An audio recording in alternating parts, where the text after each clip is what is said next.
Hello everyone, मैं हूं किरण शाहपुरी और ये है आप लोगों के लिए कमिंग वीक का साप्ताहिक राशिफल।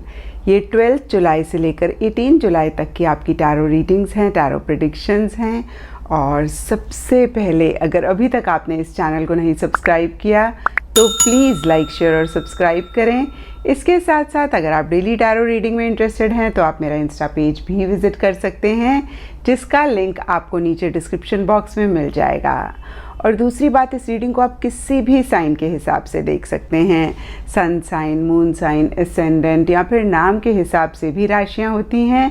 आप उसके अकॉर्डिंग भी इस रीडिंग को देख सकते हैं। और अगर आप मुझसे पूछेंगे तो मैं आपको यही कहूँगी कि जिस साइन को आप अभी तक सुनते आ रहे हैं, पढ़ते आ रहे हैं, उसी साइन के हिसाब से आप इस रीडिंग को देखें। तो चलिए जी, शुरू करते हैं कमिंग वीक का साप्ताहिक राशिफल। चलिए स्कॉर्पियोज, आप लोगों के लिए देखें कि कमिंग वीक क्या लेकर आ रहा है, क्या एनर्जीज़ हैं। तो आप लोगों के लिए प्रोफेशनल फ्रंट के लिए कार्ड्स हैं 4 of wands and day dreams and decisions. तो देखिए, दोनों ही बहुत ही ब्यूटीफुल कार्ड्स हैं और बहुत ही ब्यूटीफुल एनर्जीज़ की बात करते हैं। 4 ऑफ वॉन्ड्स का कार्ड चेंजेस की बात करता है और ये changes positive he in general या आपके प्रोफेशनल फ्रंट में आते हुए दिख रहे हैं। कुछ लोगों के लिए चेंज ऑफ प्लेस हो सकता है, चेंज ऑफ ऑफिस हो सकता है, चेंज ऑफ जॉब हो सकता है, या अगेन मैं कहूँगी कि किसी भी तरीके के पॉजिटिव चेंजेस आपके प्रोफेशनल फ्रंट में रह सकते हैं। आप ज़्यादा लोगों से मिल रहे हैं, ज़्यादा लोगों से इंटरैक्ट कर रहे हैं। आपके कोवर्कर, कोलीग्स की तरफ से एक सपोर्टिव, कोऑपरेटिव सी एनर्जीज़ रह सकती हैं। कुछ लोगों के लिए हो सकता है कि आप मिल के किसी के साथ कोई काम करना चाह रहे हैं या कर रहे हैं। और देखिए, बहुत एक हैप्पी एनर्जीज़ दिख रही हैं। ज़्यादा आपकी मीटिंग हो सकती है, किसी तरीके की सेलिब्रेशन, गेट टुगेदर, रीयूनियन भी आपके प्रोफेशनल फ्रंट में हो सकता है। कुछ लोगों के लिए हो सकता है कि आप कोवर्कर्स के साथ ट्रैवल कर रहे हैं, ज़्यादा वर्कशॉप, सेमिनार्स आप इस वीक अटेंड कर रहे हैं। तो देखिए, अगेन ओवरऑल ही काफ़ी ब्यूटीफुल एनर्जीज़ हैं। And day dreams and decisions का कार्ड कहता है, हो सकता है कि कुछ चीज़ें आप सोच रहे हैं या फिर कुछ चीज़ों को लेके कोई सपना आप बुन रहे हैं, कोई विज़न आप क्रिएट कर रहे हैं। और देखिए, जब भी ये कार्ड आता है तो हम यही कहते हैं कि सपने देखना बहुत अच्छी बात है, क्योंकि जब तक आप सपने नहीं देखेंगे तब तक आपके सपने पूरे नहीं होंगे। लेकिन उनको पूरा करने के लिए कॉन्क्रीट एक्शन, डिसीजंस भी लेना उतना ही इम्पॉर्टेंट है। तो देखिए, इस चीज़ का आप ज़रूर ख्याल रखें। जो भी विज़न आप क्रिएट कर रहे हैं, जिस भी चीज़ को लेके कोई सपना आप बुन रहे हैं, तो उसी से ही रिलेटेड एक प्लान यानी कि एक इनिशिएटिव एक्शन भी आप ज़रूर लें। एंड पर्सनल फ्रंट के लिए आप लोगों के लिए कार्ड्स हैं 8 of swords and feeling alone. तो देखिए, 8 ऑफ सोर्ड्स का कार्ड कहता है कि किसी चीज़ को लेके एक कन्फ्यूजन, एक हेल्पलेस वाली एनर्जीज़ रह सकती हैं। हो सकता है कि कोई उम्मीद आपको थी, वो कहीं इस वीक आपकी खो रही है। जो भी आप करना चाहते हैं, आप क्लियरली नहीं देख पा रहे हैं। अगेन मैं कहूँगी कि एक हेल्पलेस वाली फीलिंग है, जहाँ पे आप बहुत कुछ करना चाहते हैं लेकिन बहुत बंधा हुआ महसूस कर रहे हैं। आप अपने हिसाब से चीज़ों को नहीं कर पा रहे हैं।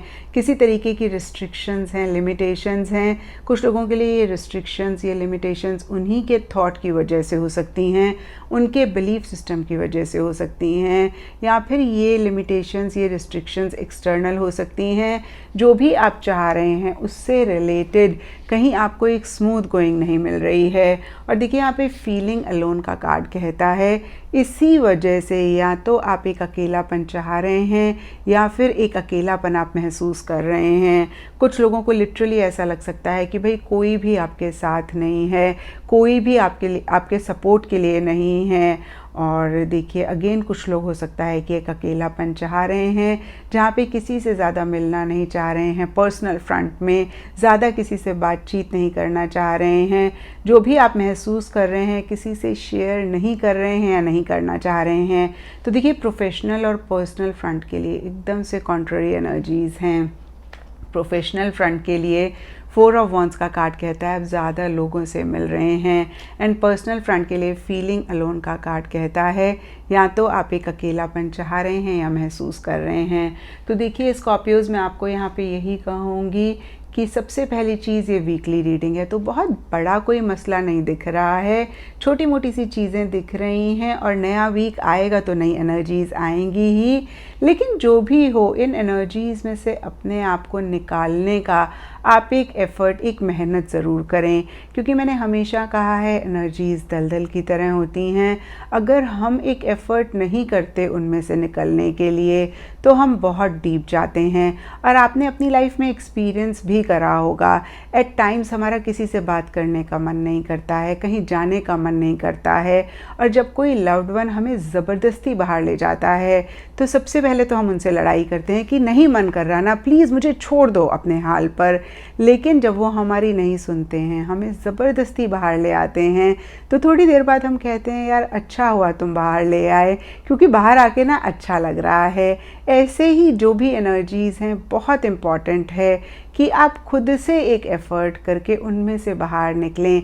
जैसे ही आप अपने आप को बाहर निकालेंगे, आप बहुत अच्छा महसूस करेंगे और इस वीक को भी आप बेहतर कर पाएंगे। एंड गाइडेंस से आप लोगों के लिए कार्ड है मून, एंड ये कार्ड कहता है take note of intuitive messages. तो देखिए, जब भी मून की एनर्जीज़ हमारे पास होती हैं या हमारे आसपास होती हैं तो हमारी साइकिक एबिलिटी काफ़ी एनहांस हो जाती है। तो इस वीक जो आपकी इंट्यूशन कहती है, जो आपकी गट फीलिंग कहती है, उसको आप ना इग्नोर करें, उसको आप ज़रूर फॉलो करें। एंड एस्ट्रोलॉजी से आप लोगों के लिए कार्ड है पाइसेस राशि का, एंड इसके हिसाब से येलो कलर आप लोगों के लिए इस वीक लकी रह सकता है। एंड सिग्निफिकेंट डे आप लोगों के लिए होगा थर्सडे।